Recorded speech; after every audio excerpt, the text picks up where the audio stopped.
us.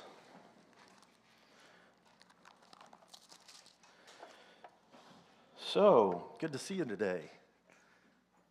Looks like everybody has survived 4th of July.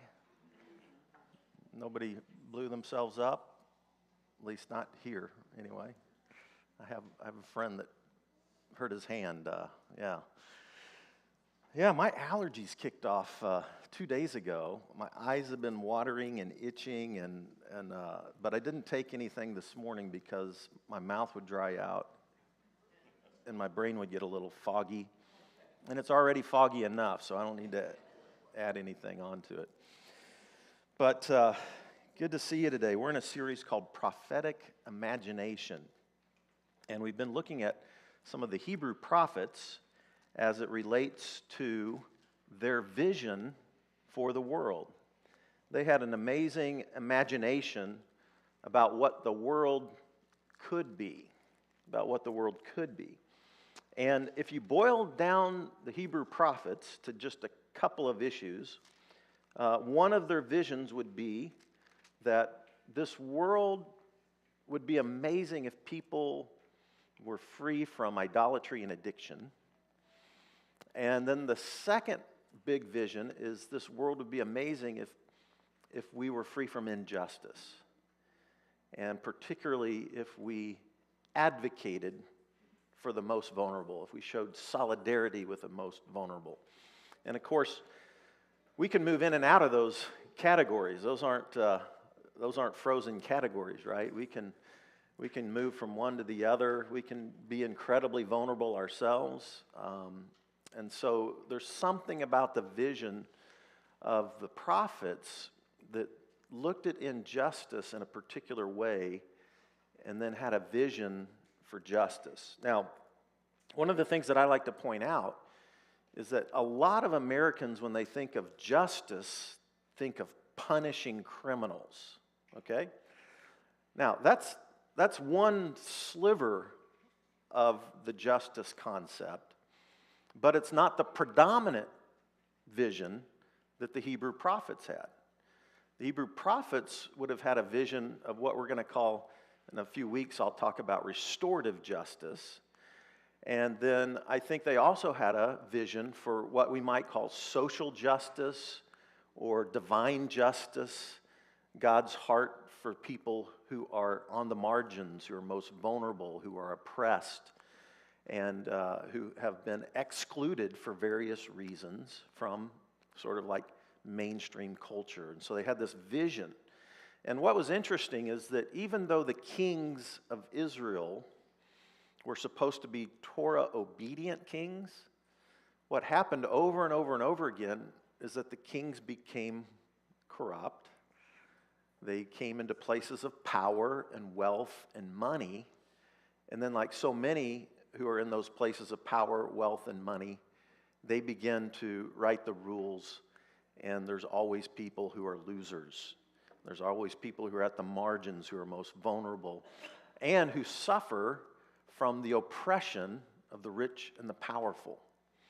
So, as we look at the Hebrew prophets, we're thinking right now of this divine justice for the most vulnerable. And as we think about justice from the Hebrew perspective, it's the Hebrew word mishpat. And particularly, justice is something that we do. Okay? I mean, we can think about justice, and we can imagine it, and we can imagine what the world would be like without injustice. But the prophets really, really believe that if you love God, then you're going to love the most vulnerable. Because God's always on the side of the most vulnerable. And so if you love God, then you're going to be doing justice. In other words, we're going to live our life in such a way that we're mindful and that we practice love, solidarity, and advocacy for anybody who would be most vulnerable. And this comes to us from the Torah. Remember, the Torah is the first 5 books of what Christians call the Old Testament, but what Jews call the Hebrew Bible. Genesis, Exodus, Leviticus, Numbers, Deuteronomy is the Torah. Those 5 books are called the Torah. And in the Jewish culture, actually the Torah is the highest revelation, even above the writings and the prophets and that kind of thing. So Torah has a high place and a high regard. And I want to read one passage from the Torah, Deuteronomy 10. And by the way, both the Hebrew prophets and Jesus are Torah teachers. They're rabbis, and their primary teaching and commentary is always on the Torah. If you think about the Hebrew prophets, it's really commentary on the Torah. If you think about Jesus' teaching, it's really commentary on the Torah, by the way. So, Deuteronomy 10, verse 17 through 19. For the Lord your God is the God of gods, the Lord of lords. He is the great God, the mighty, awesome God who shows no partiality and cannot be bribed. He ensures that the orphans and the widows receive what? Justice, which is the Hebrew word mishpat. All right. Clifford, even with shingles, man, you're on it. You're on it. Man, I'm going to go get my shingles vaccination. You've inspired me, all right? So, widows and orphans. If you think about James, the book in the New Testament, James 1:27, what did James say? This is true and undefiled religion. And what was it all about? How you treat what? Orphans and the widows. Orphans and the widows. Why orphans? Why widows? Well, in these ancient patriarchal cultures, some of the most vulnerable people are people without a patriarch to care, right? So this is ancient culture, very patriarchal. Most of history has been very patriarchal, right? And we're trying to undo some of the bad effects of that. But nonetheless, this is the situation they found themselves in. So all of a sudden, if you don't have somebody that is taking care of you in the family, in a family solidarity situation, an orphan, no father, a widow, no husband, equals what? Poverty. Poverty. So it's interesting. Every culture and really every economy has its losers, the people that are on the margins and the most vulnerable. And every economy and every culture, it plays out a little differently in who those people are. But what you see in the Torah is that God has a heart for those who are most vulnerable. And it's contingent upon God's people to advocate for, care for, show solidarity for, and help them become agents who can affect change in their own lives as well. But many times we need people to join us. All of us need people. We don't do this alone. We don't pull ourselves up by our own bootstraps. We need community to thrive. And so the other one that they say then is he shows love to the foreigners living among you. Now this is the Hebrew word ger, and it could apply to people who are uprooted from their home, from their family land. So it could be immigrants, it could be refugees, it could be anybody that is uprooted and homeless. So the homeless would apply to this one as well. And so here's three very vulnerable people in ancient Hebrew culture that the Torah says, hey, this is on the heart of God. And God's people need to be mindful and show solidarity and love and help these people join into community so that they can thrive even though they're in vulnerable places. The orphan, the widow, and the stranger. Okay? Now, last week we talked about that famous passage where Jesus opened the scroll in Isaiah 61 and read it. It's a beautiful passage about what the gospel, the good news, is all about. And it's good news for the most vulnerable, for the orphan, for the widow, for the stranger, for the poor, for the homeless. And I love Isaiah 61, verse 8. For I, the Lord, love justice, love mishpat. You see, this is on the heart of God. This is God's heart. He's always on the side of the most vulnerable. If you want to find God, you find it there.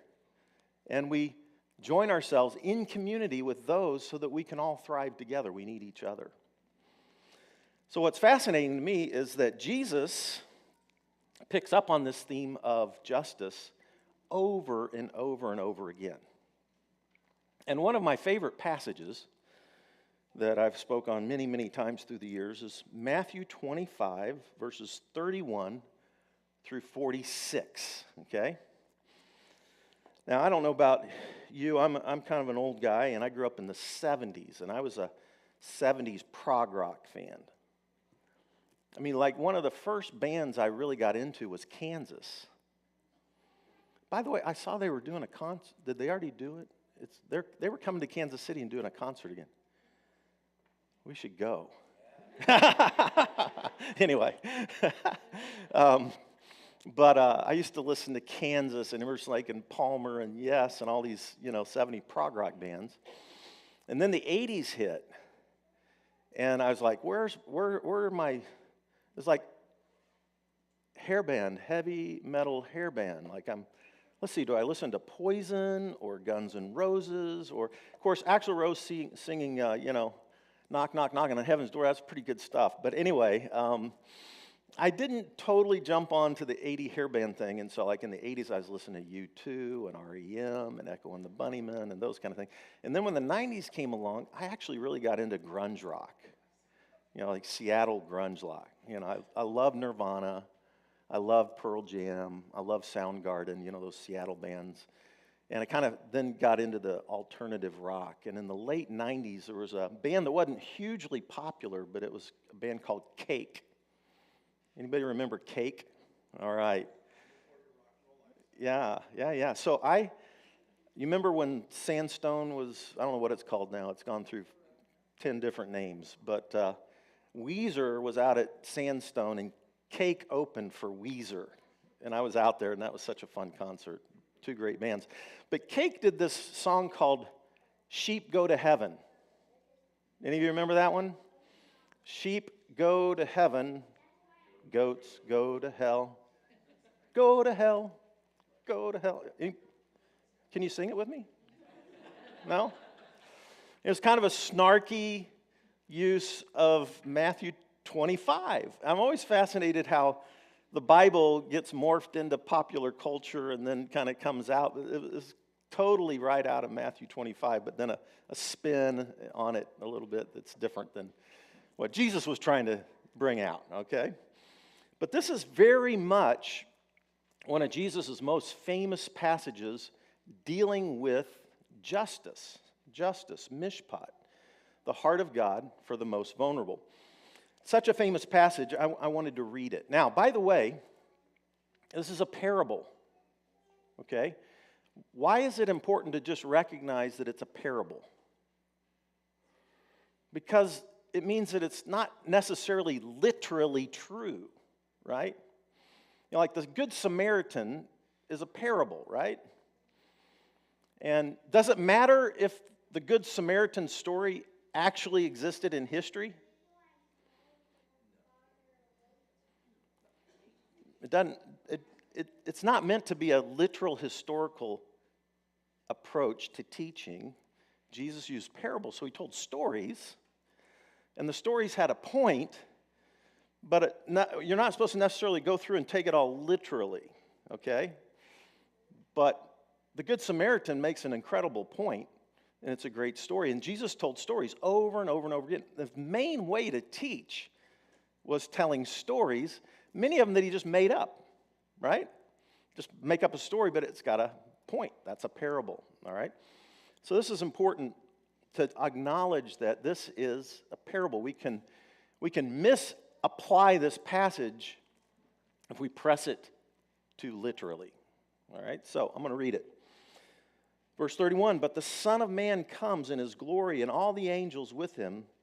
Then he will sit upon the glorious throne. All the nations will gather in his presence, and he will separate people as a shepherd separates the sheep from the goats. This was a practice. You would send sheep and goats out together. By the way, both are kosher. So in the Hebrew culture, you could eat, And then the sheep were actually a little more valuable because they had wool in addition to all the other things that a sheep could provide. Goats were a little ornery. If you've ever been around goats, you know. They're a kosher animal, but they can be a little ornery. And so this would happen sometimes where the shepherds would separate the sheep from the goats. They'd be feeding out it together, but then when they came in and wanted to harvest and that kind of thing with wool or meat or whatever, they would separate them, okay? So a very common Middle Eastern visual here. Then the king will say to those on his right, "Come, you who are blessed by my Father, inherit the kingdom prepared for you from the creation of the world." Now here it is. Jesus is saying this. "For I was hungry, and you fed me. I was thirsty, and you gave me a drink. I was a stranger, and you invited me into your home.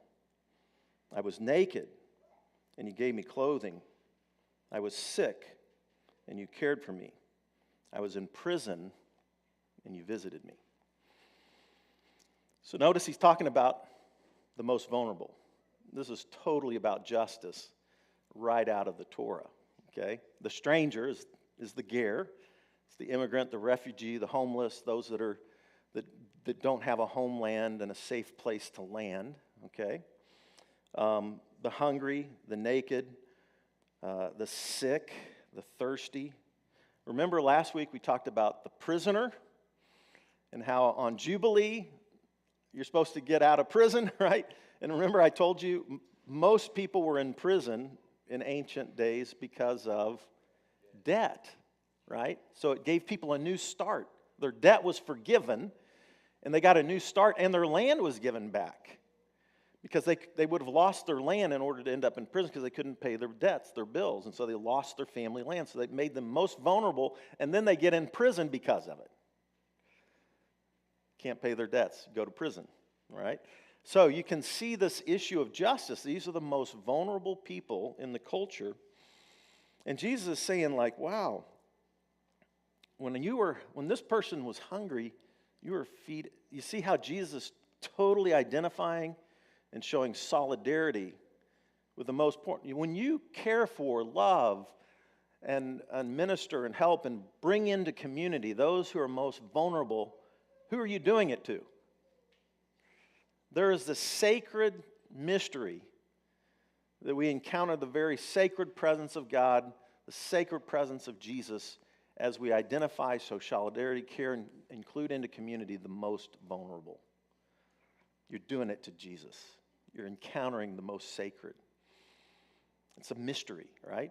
It's like we take communion at the end of service here, and there's this mystery of taking communion, encountering the presence of Jesus as we do that. It's a beautiful vision of touching the sacred through the mystery of the presence of Christ in our world. It's a beautiful, beautiful picture. But he goes on, he says, "Then those righteous ones will reply, 'Lord,'" the righteous ones, all right?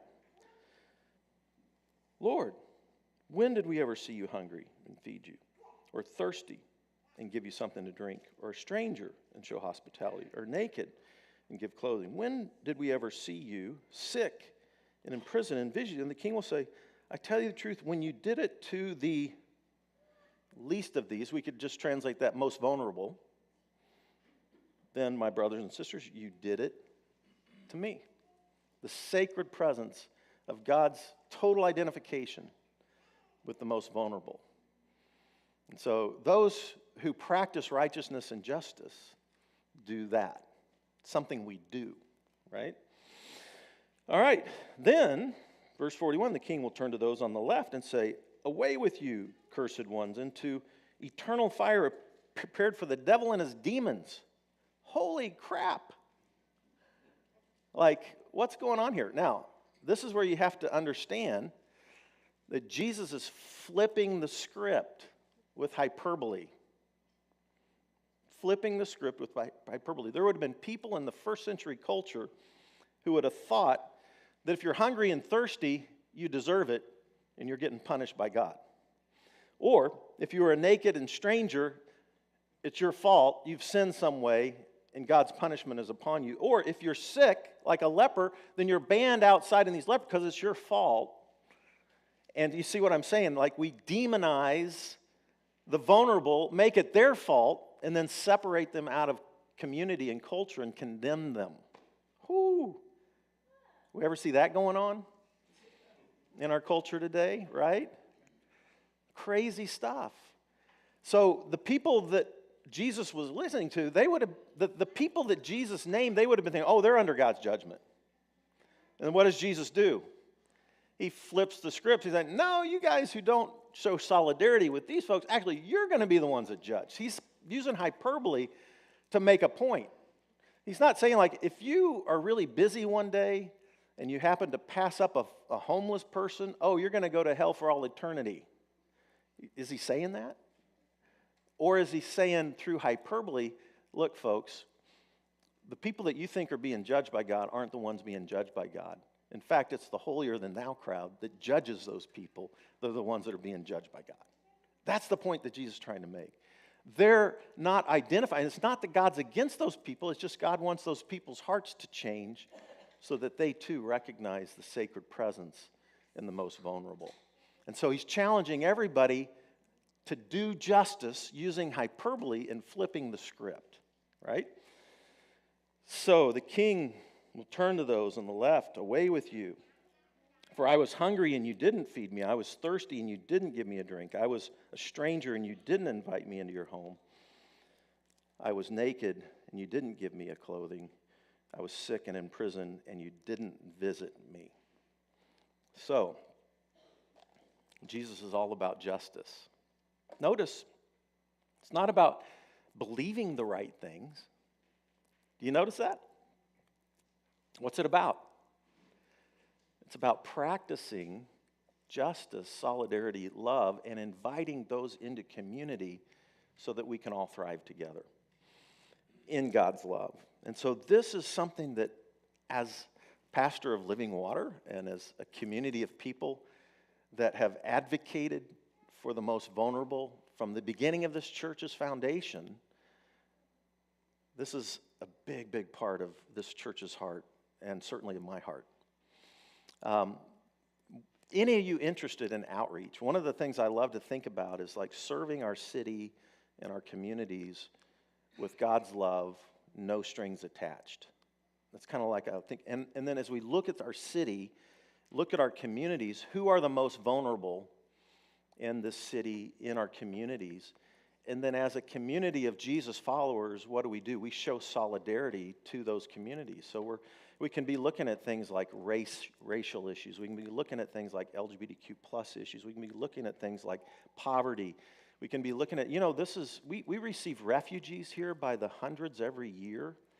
On the Kansas side, Catholic Charity takes in and relocates refugees. And on the Kansas City side, Jewish Vocational Services does that. And there's so much ministry to be done. I know there's somebody who's been gone this summer but has a heart for the refugees. Many of you are going to have hearts for different people in this city who are most vulnerable. And as you find a home here at Living Waters, I want to know that, because what we'll do is we'll build community teams, small group teams who go out and serve. One of the things that's already happening, and Greg, I know you've participated. Guy, it's Greg's sister that planted this church. Greg's a retired disciple of Christ pastor, and he's going to be speaking next weekend. I'll be out at the Wild Goose Festival doing a workshop in North Carolina. But Greg's going to be sharing. But Greg, you've been going Monday nights, right, to Hillside Christian Church at 5 o'clock, and they run a food pantry, so we're partnering with them. And then I think in the fall, we'll put out more information about this, but there's a back-to-school backpack ministry as well. But if you have a heart for anybody in this greater Kansas City area that are in the most vulnerable category as we think about that, whether it be homeless or refugee or women's battered shelters, we could just keep drilling down, the most vulnerable right around us, within 15, 20 minutes of us. We want to be a community of people who are flowing into those places with God's love, no judgment, just love, and showing God's love in practical ways however we can. And then always inviting people into community, because it's in community that we thrive. It's in community. By the way, as most of you know, I've been in the recovery community for years, and that can be a most vulnerable community. You know, it's a special group of people who care for people who fall apart. And I appreciate this church inviting me to be their pastor, because I went through a pretty big fall apart time. And the people who came into my life and loved me through that time are amazing, special people. It's interesting that there were Jesus followers who condemned me, right? And they kind of, I don't want to say which group they're in here, you know, but I certainly fell apart and went from a place where you might have said I was always advocating for the most vulnerable. I wouldn't have been considered the most vulnerable, but then all of a sudden my life falls apart, and I'm pretty vulnerable. I got pretty close to feeling like I didn't care if I lived or died. And that's vulnerable, right? Mental health issues can take us into most vulnerable places. You know, if I'm sure those of you who have family, extended family, you've wrestled with somebody in your family who has been on the verge of, you know, complete collapse just because of mental health issues. And those are most vulnerable. So there's so many places that the church of Jesus followers can show solidarity and invite people into community through love and grace, and in community, in vulnerability, we thrive. And I really believe that this is a vision for justice. I, the Lord, Isaiah 61 verse 8 says, love justice. And there's this calling to us as Jesus followers to actually encounter Jesus. By the way, sometimes people serve the poor and they think that the poor is just going to be so grateful to them. Thank you so much, and some are, right? But I remember I've motivated hundreds of people through the years to get involved with the poor. And sometimes they'll start ministering to the poor, and then they find that not all the poor people are mentally healthy, and they kind of bite sometimes. You're trying to help them, they kind of bite. Like, well, why would I go help somebody like that? Well, hey, it's not about you. It's not about your ego. And when we show solidarity with the most vulnerable, we have to understand and be ready that they're not always ready to receive love, but they need love. And so what we have to do is realize that there's some amazing presence of Christ in the midst of the most vulnerable that changes our heart as we minister. And we find Christ in the midst of that. And it's a beautiful thing for us, as well as for God, as well as the people, because people do over time find true love, and love never fails. One of my favorite people here in the city is a gal named Bobby Jo Reed.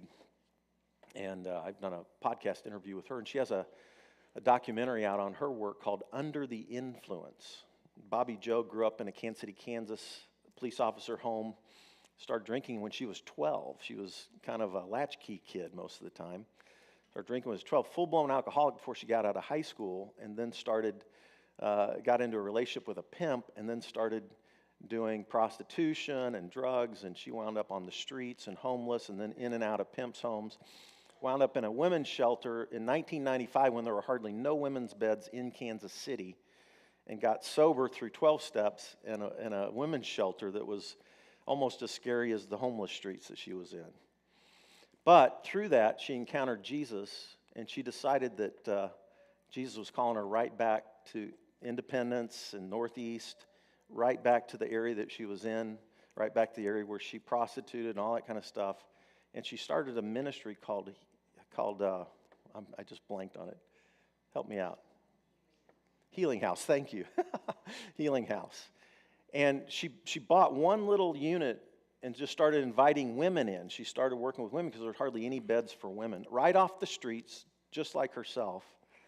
And now over the last couple of decades, they have completely revived the Northeast down there. They've bought up about 20 homes or apartment complexes.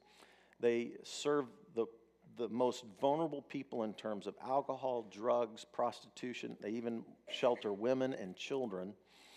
And they take them through work projects, sobriety, drug checks. She works with the city officials and all.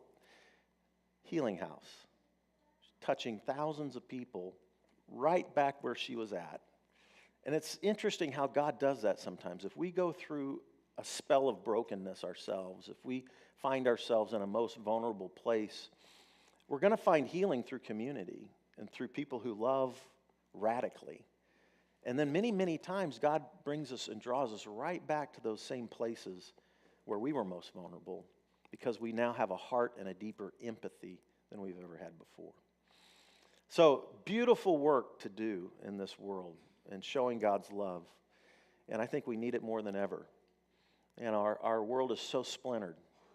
And there's so much hatred, so much shrill. And we've got this beautiful opportunity to show love in practical ways to the most vulnerable. Let's pray. God, come and do your work. Bring us into this place where we serve and love and identify and show solidarity with those at the margins, with those who are most vulnerable. Thank you for people who care for those who are falling apart. And I pray that we would be a community of people who walk this out. We pray this in Jesus' name.